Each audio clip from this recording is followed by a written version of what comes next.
today I want to take a beat and I want to address the recent back and forth with D-Negs. And I want to get into this a little bit deeper than maybe I just did.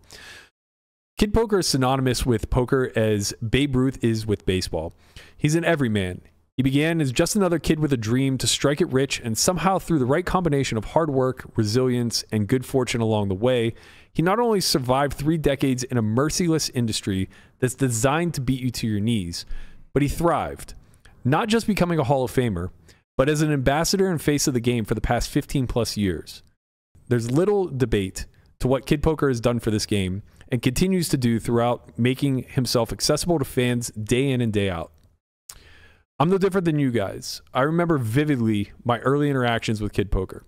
Long before he knew my name, he actively seemed interested in absorbing what the younger guys who were caught in the grind were actually thinking when they're at the table. Over the years, we played far less together as my attention moved to high-stakes cash and his remained on MTTs. But through mutual friends and a similar love for the creative aspect of poker, we stayed in touch. Always pleasant, even when we disagreed. There were few people I liked and respected more than D-Negs. This only amplified as I watched him get dragged for years by Polk, who I had my own battles with.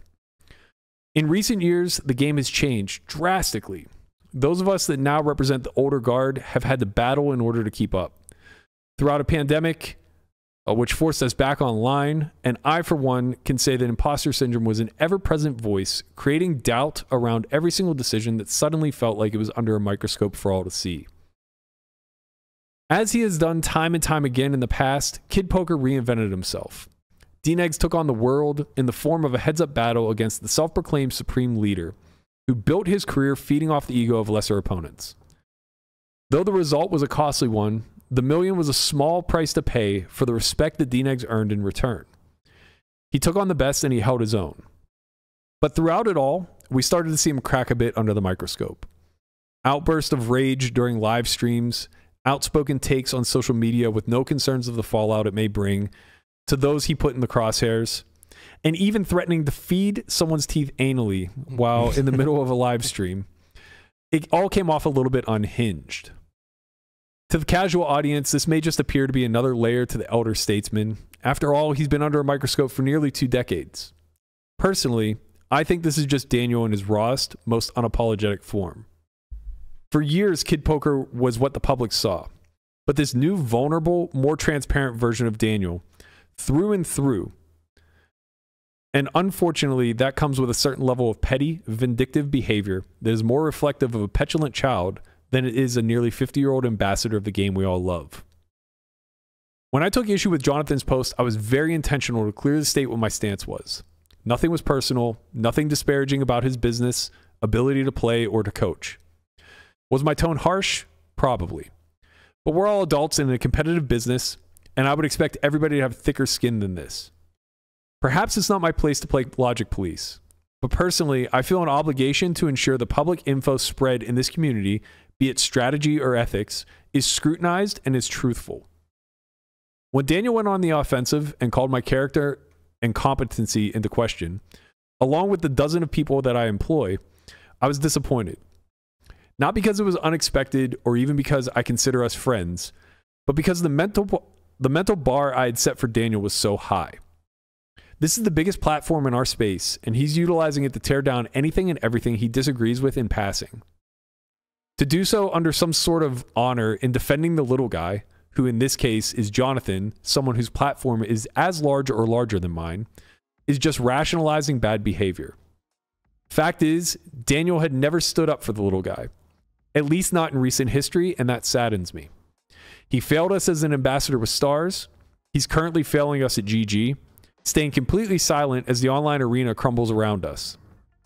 Instead of supporting a new female voice in Jamie Kerstetter during the 2019 World Series coverage, he took to his platform to remind everybody that she wasn't good enough. Just as he's reminding everyone now that neither I nor our coaches have his MTT pedigree.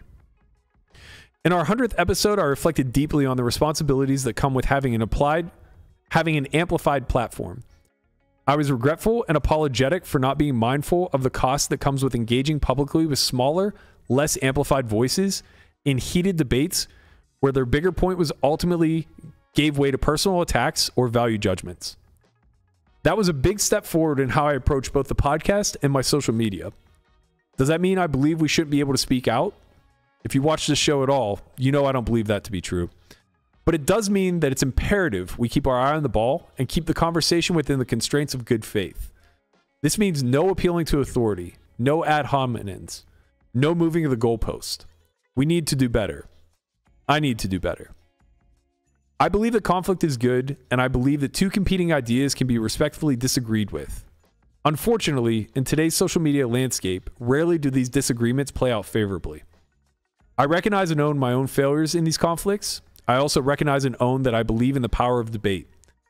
So though I won't fully disengage, I do hope to engage in good faith. Love him or hate him, D-Negs is to this day the most important figure in our industry. And for that, his flaws can be impossible to ignore.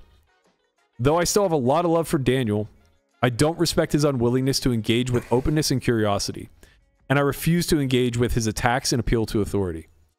I can sympathize with feeling the pressure of being under a microscope 24/7, and I empathize with feeling like the game is moving so goddamn fast, and the feeling of being displaced when suddenly all of your peers are half your age. I always love and respect Kid Poker for everything he's contributed to the game. He's an inspiration and has influenced every interaction I've ever had with a fan or young up-and-coming player.